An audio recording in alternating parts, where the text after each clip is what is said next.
Hi everyone, a blessed and wonderful Sunday afternoon to each and every one of us, especially to our professor in the Philippine popular culture. A blessed Sunday afternoon to you, ma'am. And so we are the group one, and we are the group that we're going to present the Philippine popular culture, and that will be our topic for today's video. But before that, let me introduce to you our members and also the leader of this group. So first, we have our leader, we have Jenny Montano. So in a group one, she is our leader of this group. And also we have our team, we have Regine Alvarado, and also I am Charles Jovi Maghanoy, your first reporter for today's video, and also Myra Christie Felices, which comprises all four of us. So we have four members in the group one. So that's the team member of the group one. Off with the topic Philippine popular culture. So since I am the first one to report and to discuss you guys, so I'm going to discuss to you my topic for this report is all about what is popular culture. So we have a question here that are going to answer. Since this is a question, so there should be an answer. There should be an um an explanation for that if what would be the meaning of the popular culture. So let us enjoy and let us all know the meaning of the popular culture. So, the popular culture rather, or the pop culture, it refers to the set of ideas, practices, objects, image, entertainment, language, beliefs, and trends that are widely accepted, used, or admired by many people in a society at a given time. So, kabaw naman ta nga ang popular culture. So, from the word itself, like sikat nga culture. So, we all know the meaning of culture, right? This is the set of ideas. This is the set of practices. We have the objects, the image, the entertainment, language, beliefs, and trends. But, ang nakalahian ang ismo ng ginatawag ng popular culture since this is admired or kanang gigustuhan sa kadaghanan sa mga people in society or community. So that in a given specific time, in a given time, in a long period of time, or in a short period of time. So, ingon ana, so, kanang gina-admire or gusto sa kadaghanan, gusto sa mga tao, so that would be the popular culture, which is kana bitang popular siya, like kasikat ana nga culture. So that will be the popular culture. From the word itself, di ba, it's very sabotable na nga popular culture. So, sikat siya nga culture. So, it tends to be dynamic. Dynamic meaning different. Maong different. Kay, syempre, lahi-lahi man taog, lahi-lahi man jud og mga culture ang naa sa ato ang kalibutan. Next, we have changing fast. Changing fast meaning dili gyud siya ingon nga magstay lang in that specific time or dili siya magdugay kundi mo change siya fast. Gibutang pa diha fast. So that means pas-pas ang iyang pag-change. Influenced by media technology. Yes, that's true. We all know that today na nata sa modern world nga nagpuyo na ta sa more technology, more modern na nga era nga ang ato ang kasagaran nga mga gamit karon kay all about na influenced by media and technology. So usa sa sila sa mga pahid nga nung nanatay ginatawag nga popular culture. And also sa youth trends, globalization. Youth trends, syempre ang mga kabataan man jud ang usa sa mga main nga pinakadako nga kanang naghatag og impact nganong naay mga pop nganong mukalit lang og ka change ang mga popular culture, like mukalit lang appear ang new trend, like inanana kasagaran jud ana kay ang mga youth. Next, we have globalization. So of course, the connections in different countries So, connections nato sa mga lain-laing mga country, ang atong pagkabalo sa lain-laing mga country, and so on and so forth. It is contrasted with folk culture, more traditional, older, rooted in specific communities. In high culture, arts, literature thought of as more elite in cultural studies. So, nag-contrast po niya siya folk culture. So, mga culture na to sa una, like mga old na to nga mga culture, folk, more traditional, older. And also, we have the high culture, mga arts, literature, um, in a cultural studies. So, that is the meaning of the popular culture. So, what will be the key features of the Philippine popular culture? Now, kaybaw naman kaybaw naman ta sa meaning sa popular culture. Now, unsa may features para makaingon ta nga na ay Philippine popular culture? First of all, natin ginatawag nga blended heritage. That's the first one.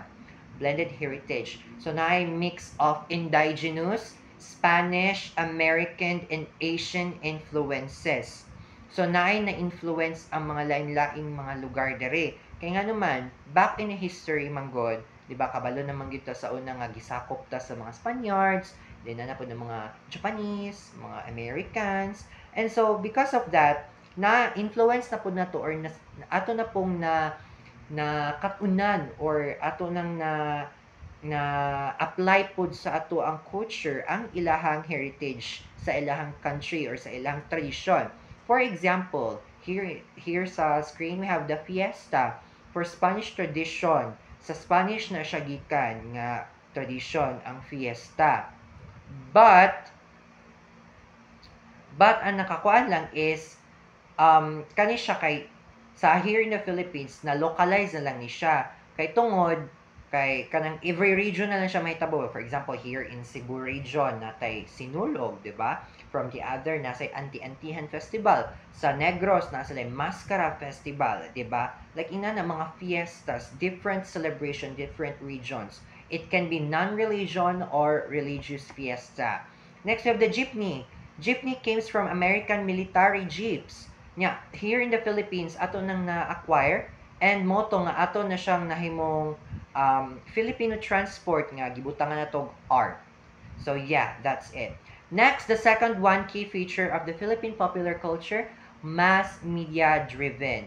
So just what like I told you ganiha nga ang atoang nanatakaron sa modern world. So, of course, ng mass media driven. So, manang TV, films, music, and social media, makashape na siya of trends. Like, teleserye, FPJs ang probinsyano, di ba? Grabe kayo nakasikat sa una. Pero karon lahi na po ang ni-boom na sikat. Then also, ang ABS-CBN, it's Showtime nga up until now, nagihapon, dihagihapon ta maka-acquire entertainment. We have the GMA's Eat Bulaga. Up until now, nagihapon na as pop culture hubs. So, usasad sa ang mass media nga na key features ang naay Philippine popular culture. So, next, we have dynamic language. So, yes, that's the third. That's the third one. Na ito dynamic language mo na. Constantly evolving slang and mix of Filipino and English. So, yes, mo na nga, here in the Philippines, Manggo, di ba, we are known as a multilingual nga tawag ani multilingual tawag aning country. So we are daghan tag mga language nga nabalaan. So mo nang here in our mo na makakreate tag trend pud nga ato lang is Philippine popular culture tungod kay natay ato ang own nga language. For example, Taglish expression like grabe, so traffic today. We have the Tagalog English version, right? Pero here in Cebuano man ta. So, mo nang makakuan sad ta nga kanang makamix sad ta og pagka Cebuano, right? And so and also ang youth slang like mga lodi kanang gibali-bali lang nila nga sila lang ang makasabot. And also, pet malu, malupit. Like, kanang sila lang ang makasabot ba? Like, for the gay lingua, that's also an example of dynamic language. Like, nasa lagi ginagamit ng ilang own nga language nga sila lang ang makasabot. And then, next, we have the fourth one. We have traditions reimagined. traditions reimagined, meaning festivals and folk dances kept alive in modern days. So, tinikling performed in school programs or TV shows. The Pahiyas Festival now promoted as a tourist attraction on social media. So, mo na nga, ang traditions na to, gi-reimagine. So, morarag atong gi-acquire ang mga old na to nga mga traditions sa una, but ato lang gi-kept alive in a modern way. So, muna nga, natay mga example diha nga features, mga feature gid ang Philippine popular culture. Next, the fifth key feature is the youth influence. Nahisgot na po din ako kaniha nga, isa sa mga naka-create og popular culture here in the Philippines is ang youth influence. Young people drive in music, fashion, online culture, and many many more. Since sila man gid ang pinaka first nga makahuna-huna og trend, ang earth ang kuan ang sila man jud ang unang maka-influence or maka-create og kanang trend here in the Philippines, like OPM band singers like SB19 and Ben. Like isa na sa mga youth nga ginapaminaw, di ba? Like grabe, very kuan kay sila, active kay sila ana ang Sam. Kay syempre daan gud sa Philippines. Next is ang TikTok dance challenges like Buduts. Yes, ang youth sad ang nag-create og mga dance challenges sa TikToks, like kasagaran every month na lang lain-lain og TikTok nga mga dance, 'di ba? So, yeah, isa sa mga maka-key features sa Philippine popular culture is ang youth influence. Next, we have the sixth one or the last one, we have the reflection of values. So, mo nang usa sa ni sa key features ng ang popular culture here in the Philippines is different gid siya kay natay reflection of values. Shows Filipino traits like family, bayanihan, and also challenges norms. So nadira ang example, bayanihan spirit shown in community cleanups or disaster reliefs. Just like karon for karon nga example like ga earthquake, 'di ba? So kanang ang mga tao from different regions. So, ang north man here in Cebu, ang north man ang na-affect sa sa linog. So, ang mga tao pud sa taga-south or other parts of the Philippines, of course, nagbayanihan, nagtinabangay tanan, di ba? Like, nagtinabangay gid sila kay para kanang maka-acquire, makatabang sa mga naapektuhan. So, that is an example of bayanihan. Spirit shown in community. And also, family-centered TV ads. So, na yung mga family-centered nga mga kanang TV ads like sa Jollibee Valentine series. Like inana, kabantay kuan biya jud nga values gyud nato sa pagka-Pinoy no kay kanang family, like sa isa ka balay no kay dili pa mo hawa ang mga anak sa balay sa ginikanan. So mura na mo one big happy family diha, like nanay lola, lolo, nay mama, papa, din mga anak. So, muna siyang isa sa mga makakuan sa Philippine popular culture. Munang different from the around the world. So, next, why it matters or what is its effects? Anong matter man ginato ang Philippine popular culture, di ba? Or what is the effects of the popular culture? So, popular culture helps define identity, what it means to be Filipino or to belong to a particular community or generation. So, very sabotable na, di ba? Helps identify identity. So, here in the Philippines, makaingon ta in our own popular culture, makaingon ta nga, since ingon ani ang amo ang tradition nga sikat sa amo ang country, since ingon ani man ang amo ang mga values, ang amo ang mga gipangbuhat, so I am a Filipino.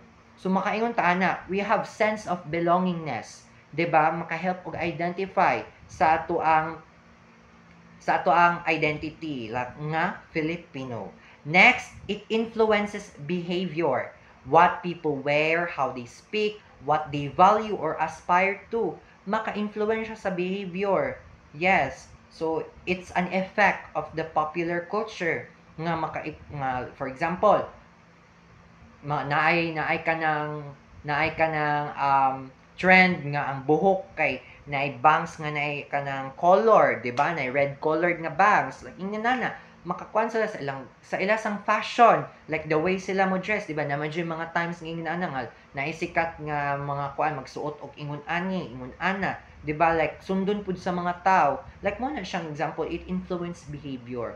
Next, it is also a site of power who gets to produce culture, big media corporations, influencers, etc. Who gets heard and what's get popular. It is also a site of power. Nga naman, kay, syempre, nabedyo uban mga sikat nga mga artista nga siya ang nag-una-una og create og kwan nga ako may nag-create ani nga kanang trend, so mag-follow gyud ang mga people nako. So you have the power to create some, to produce culture. Yes, like the big media corporations, sila man gyud na ang sikat-sikat nga maghatag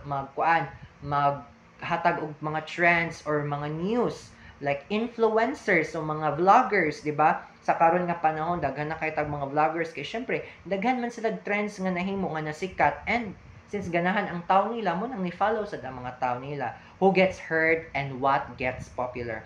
And lastly, it helps in preserving some traditions but also risk losing or alternating them if commercialization is too strong. So, of course, it also helps in preserving some tradition. Nga naman, kay syempre, just like what I told you ganiha nga, naagi ka ng, naay ka ng folk dance na to sa unang atong ginakuan, like, atong acquire pa nga ato na lang gibuhat in a modern days karon in a modern way, like ato na siyang ato gyapon gi-acquire ang folk nga mga traditions, but since today kay nana ta sa modern, so ato na lang pud gihimong into modern man ang preserving some tradition, but it also risk of losing or alternating them if commercialization is very very strong. So that's my topic for this report. So I hope you have learned something from my behalf, and that's all for my part. I will now pass this to the next reporter. Thank you.